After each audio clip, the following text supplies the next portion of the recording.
ვეფხისტყაოსნის მოყვარულებს საჯარო ბიბლიოთეკის სამკითხველო დარბაზი უკვე მერვე წელია აერთიანებს. ტრადიცია არც წელს დარღვეულა საღამოზე შეიკრიბნენ ისინი, ვინც უკვდავი პოემას ზეპირად იცის ან უბრალოდ კარგი მსმენელია.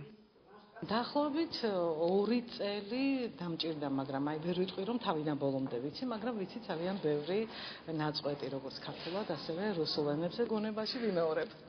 რატომღაც ამეკვიატება ხოლმე, ძალიან მიყვარს განსაკუთრებით ნესტანის წერილი. რა ვიცი, ბევრი, ყველა მიყვარს ფაქტობრივად. ვეფხისტყაოსანი ეს ჩემთვის თელი სიცოცხლეა. დღევანდელ საღამოზე აღმოჩნდა, რომ ვეფხისტყაოსანს მიმდევრები პოლიტიკოსებს შორისაც ყოლია. პოემიდან თავისი საყვარელი სტროფი ბათუმის მერმა წაგვიკითხა.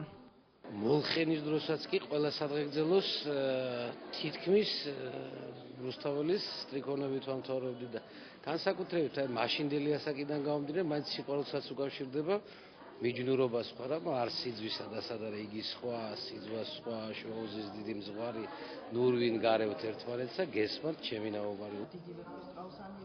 ჩვენ საუკუნეში ალბათ ცოტა შეძლებდა იმას, რაც ლამიკო რიონიძემ გააკეთა. ვეფხისტყაოსანი, რომელიც მთლიანად ხელით არის გადაწერილი, 2 წლის განმავლობაში იქმნებოდა. მისი თქმით, ეს ხელნაწერი წინაპართა ტრადიციის გაგრძელების მცდელობაა.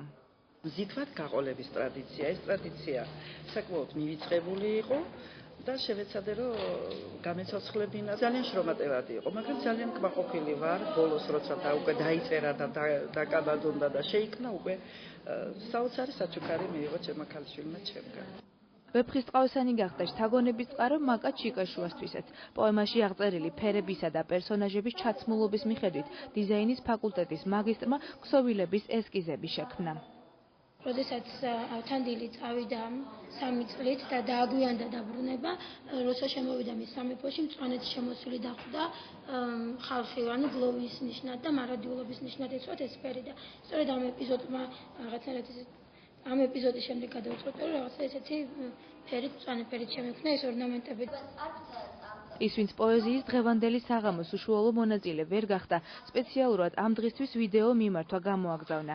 ერთ-ერთი ასეთი ჩანაწერი თურქეთში მცხოვრებ ქართველს ეკუთვნის.